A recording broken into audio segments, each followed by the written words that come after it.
bienvenue à tous. Je vous prie d'accueillir sans attendre Michael Bay.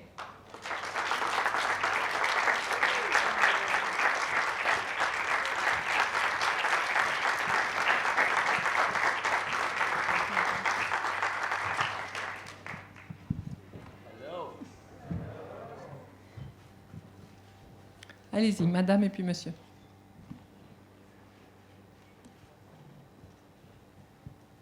Hello, Michael. Oh, I saw you last night. Yes. She was feeding me drinks. I wanted to know about Armageddon. How did you choose to work with Liv Tyler and Aerosmith for the music? Was it one first and the other one came? How was it? I did a music video. Okay. We finished Armageddon, and I think Independence Day was coming out, and they had an album. I read that they had an album. And I called Jerry Bruckheimer, who's a producer who doesn't get in the office till 11 o'clock in the morning. And he was at the gym. And I said, Jerry, Independence Day has an album. We don't. He goes, let me call you back. Is that too much? No, go ahead. And that Sunday, we had Aerosmith sitting in Jerry's office, the whole band. And I had actually worked with them previously on a music video, way back when. So, and it was their first #1 hit ever, that song. Wow. Donc à propos du choix de la musique de Armageddon, il se trouve qu'on avait fini le film et que moi j'ai appris que Independence Day allait sortir, donc j'ai appelé immédiatement le producteur Jerry et je lui ai dit, il n'était pas là, il était à la gym et je lui ai dit que ça allait sortir et qu'il fallait très vite agir et très rapidement Aerosmith, le groupe tout entier s'est retrouvé dans le bureau et ça s'est fait et ça a été le premier grand hit, le premier grand succès en l'occurrence.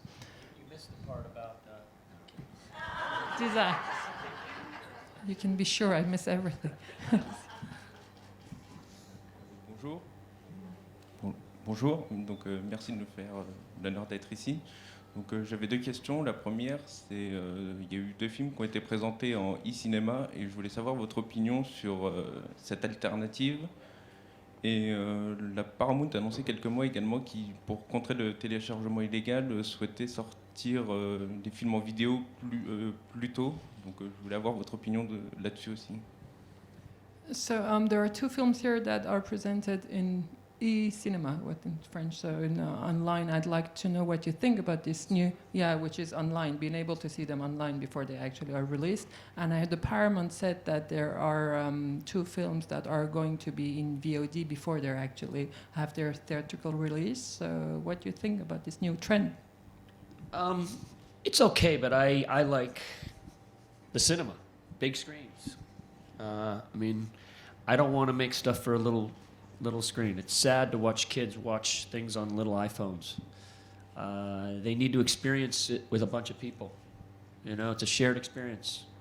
And the technical stuff of sound and imagery and just detail, it's all lost when you watch it on a tiny little device. So I'm not a fan of it.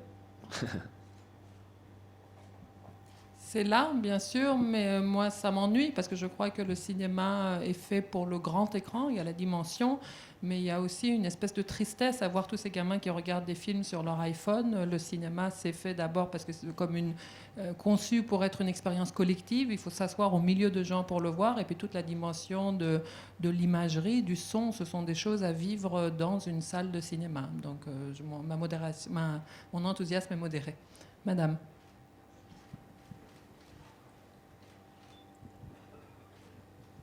Bonjour, je me demandais si, même pour Michael Bay, qui est un énorme producteur, de produire des films aujourd'hui à Hollywood est plus difficile qu'on va dire il y a une quinzaine d'années. Est-ce qu'il a senti l'effet de la crise, même lui?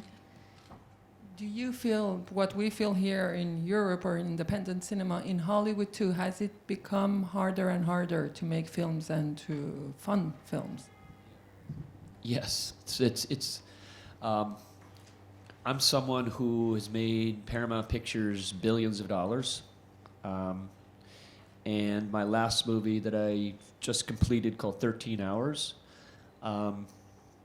I had to beg for $10 million more. Beg. Literally beg as they were hanging my name on a street sign on Paramount Boulevard. I was in the executive's office, and they were hanging my name, I guess because I made them so much money.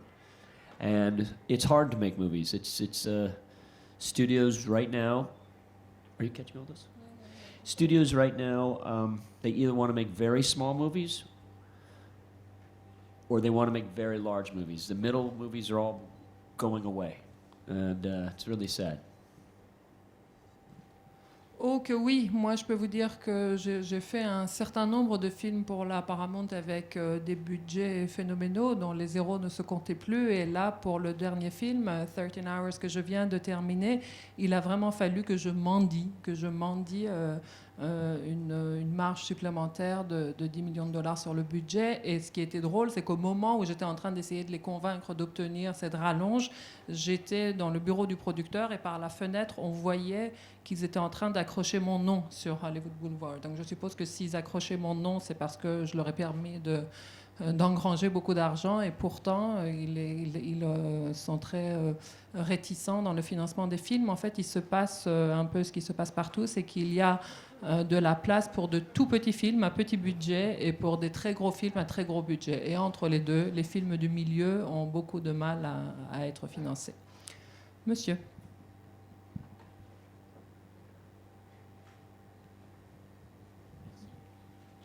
Alors moi j'avais une question. En tant que réalisateur, on vous connaît comme réalisateur de films d'action principalement. Ce nouveau film que vous avez fait, donc je ne sais pas encore de quoi il s'agit, mais est-ce que justement d'avoir réalisé beaucoup de films d'action comme ça, ce sont vos expériences de début, vos apprentissages avec George Lucas, tout ça qui vous a fait que vous avez continué tout cela, vos références avec Spielberg, et donc est-ce que vous n'auriez pas envie aujourd'hui de faire un film plus sage, disons, ou est-ce que peut-être que vous nous réservez ça pour plus tard? I would be interested to know, as we know you're here for the action movies that you've made, I would like to know how you started in this field. Was it the experience that you had, this experience, and why did you choose this field more than others, and would you be interested now to make something quieter? Well, I love comedies. I mean, there's a lot of comedy in my movies. Granted, studios keep wanting me to do action movies. There's lots of different types of movies I like. I really love thrillers. I mean, I think my movie, 13 Hours, is more of a thriller. It has action, but it's much more of a thriller. So I'm entering the second half of my career, and I've got a lot more movies to make. Different type of movies. La route est encore longue. Je crois que j'entame maintenant le deuxième volet de ma carrière, et il se trouve que mon goût me porte beaucoup vers la comédie, par exemple. J'aime beaucoup les comédies, mais il se trouve qu'on vous fait faire ce dans quoi on vous a déjà vu. Donc les studios me proposent de faire encore des films d'action. Cela dit, je dois dire que j'aime beaucoup le thriller, et le dernier film dont je viens de parler, justement, 13 Hours, est plutôt un thriller, même s'il y a de l'action dedans, mais du point de vue du genre, il est un peu différent, et j'espère que ça sera le propre de tous les films que je commence à faire à partir de maintenant. Allez-y, madame. Bonjour. Spielberg a dit de vous que vous êtes le meilleur œil d'Hollywood. Et quand on regarde vos films, il y a une grande perfection dans vos plans, notamment dans la conception et dans le cadrage. Comment les pensez-vous ? Est-ce que vous les étudiez séparément, ou est-ce que vous les travaillez avec beaucoup de précision dans le storyboard ? So Spielberg has told about you that you have the best eye in Hollywood, and this is something that we do notice, the perfection that we can see in every shot of your films, the framing, also the way you compose the shot. I wonder how you work on it. Do you storyboard everything, or how do you... Do I storyboard? I storyboard a little bit, but I really can go into my head and see imagery. And one of my skills as a director, I'm a very fast shooter because I come up with imagery very quickly when I'm there. And I like to experience it on the set. And I like to, when I location scout, I get a good idea. And then I just go deep into my dreams of my head. And that's where I come up with my imagery. So I don't need to storyboard. It's just kind of, it's in there. Qu'est-ce que je peux vous dire? Que j'entraîne mon œil. Je pense que ça se passe beaucoup dans la tête. En fait, je suis vraiment quelqu'un qui visualise beaucoup dans sa tête avant d'arriver là. Je commence dès les phases de repérage, quand on voit voir les décors, à voir un peu comment ça se passe. Et puis, je commence à construire mes plans. Et il se trouve que je suis un réalisateur qui tourne très rapidement. Une fois qu'on arrive sur le plateau, c'est important pour moi, bien sûr, de les mettre en scène et de voir ce que ça donne sur le plateau, mais tout est déjà là. Donc ça va très vite parce que mes images sont des images mentales avant tout. Donc le storyboard, j'en fais un tout petit peu, mais c'est assez futile pour moi. D'autres questions? Monsieur?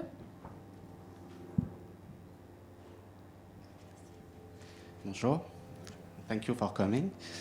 Je voudrais savoir, vous travaillez énormément le montage de vos films. Je voulais savoir si le montage était une deuxième étape de réalisation, en fait, si le film subissait un deuxième traitement au niveau de la mise en scène. Merci. So what you said about your imagery that is already there before you go and shoot, how about editing? Would you say that editing for you is a way of writing a second time the film? Is it also part of the process? Yeah, I mean, the day I'm shooting, I kind of know how I'm going to cut it. I know what I need. That's why I'm very efficient with like, okay, we're here. Some directors shoot masters over and over and over, and it's just a waste of time, because you're only going to use that much of it.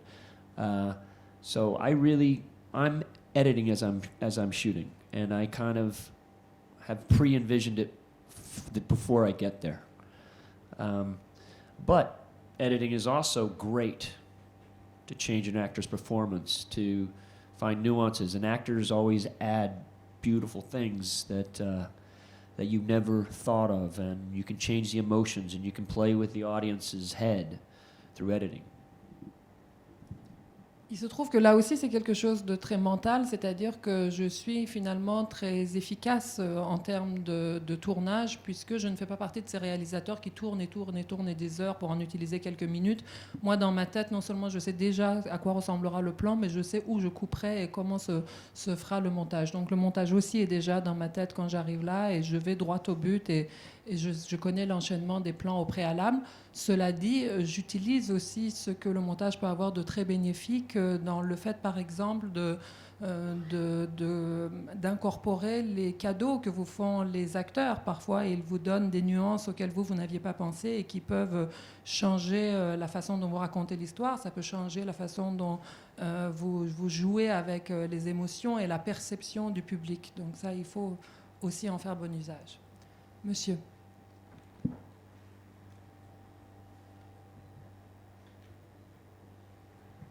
Bonjour, j'étais assez étonné par le casting de 13 Hours et je voulais savoir comment il fonctionnait sur chaque film pour sélectionner son casting. I was quite surprised by the cast of 13 Hours, so I wonder how you work. Is it intuitive, or how do you choose your actors for each project? When we were looking for cast, a very big superstar was interested in doing this movie. I met with that person, and because it's a true story, and I wanted it to be really real, really very present for the audience when you're seeing the movie, and it's very visceral when you see it. It just would be very different with the movie star. And Jerry Bruckheimer, he told me, he said, don't go with the movie star. Go with people that are great actors, that have no baggage, and it could just be a much more effective movie. And I'm really glad I went with this cast. Il se trouve en l'occurrence que quand on a commencé à réfléchir au casting de ce film, on avait une grosse star qui était très intéressée par ce film, qui avait envie de jouer dedans. Je l'ai rencontré, mais très vite je me suis rendu compte que parce que c'était une histoire vraie, il fallait que ce soit quelque chose de très réel, de très crédible, et que le public puisse vraiment croire à cette histoire de façon viscérale et immédiate. Et donc, je me suis demandé quel type d'acteur conviendrait. Et c'est Jerry, mon producteur, qui là m'a dit il vaut mieux travailler avec un très bon acteur, mais un acteur qui n'ait pas tout cet arrière-plan, tout ce bagage qui fera que les spectateurs auront du mal à le prendre au premier degré, en fait. Et donc, je suis très heureux d'avoir suivi son conseil. Madame? In 13 Hours, does the film address the so-called stand-down order at all? And do you have any political objective releasing it in an election year? No political objective. It does deal with the stand-down order, but I show both sides of the story. You know, I've met with the CIA on this movie, and I show the whole situation that you don't hear it in the talking points on the news. So this is a much more in-depth look of exactly what's going on inside that CIA base. So it shows it from both sides. Donc pour la dimension politique de 13 Hours, bien sûr que l'enjeu et que l'arrière-plan est politique, mais il s'agit pour moi de vraiment rencontrer la CIA et de donner une vision avec un peu de recul, de ne pas s'arrêter vraiment aux événements purs, mais de prendre du recul et surtout de donner une vision impartiale montrant les deux côtés de l'affaire. Une toute dernière question? Quelqu'un qui n'a pas posé de question, peut-être? Madame au dernier rang.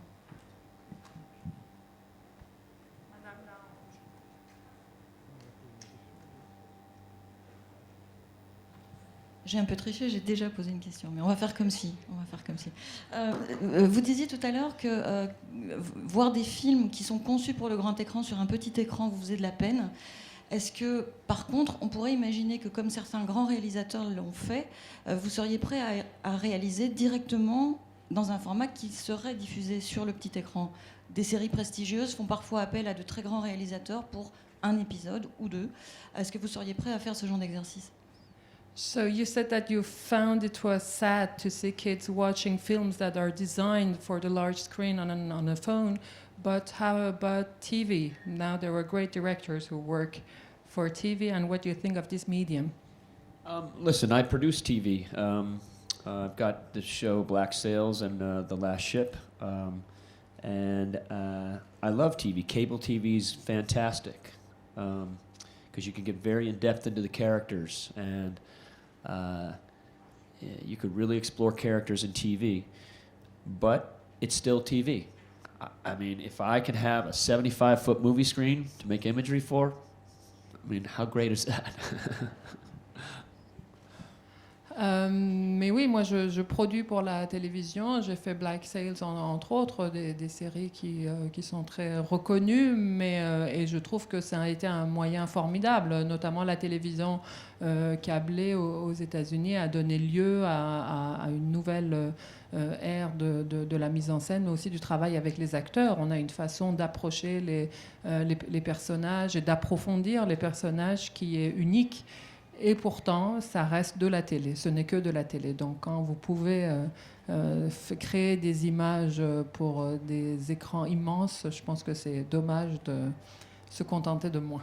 Voilà, je vous prie d'applaudir Michael Bay et de le retrouver ce soir pour l'image qu'il lui a rendue.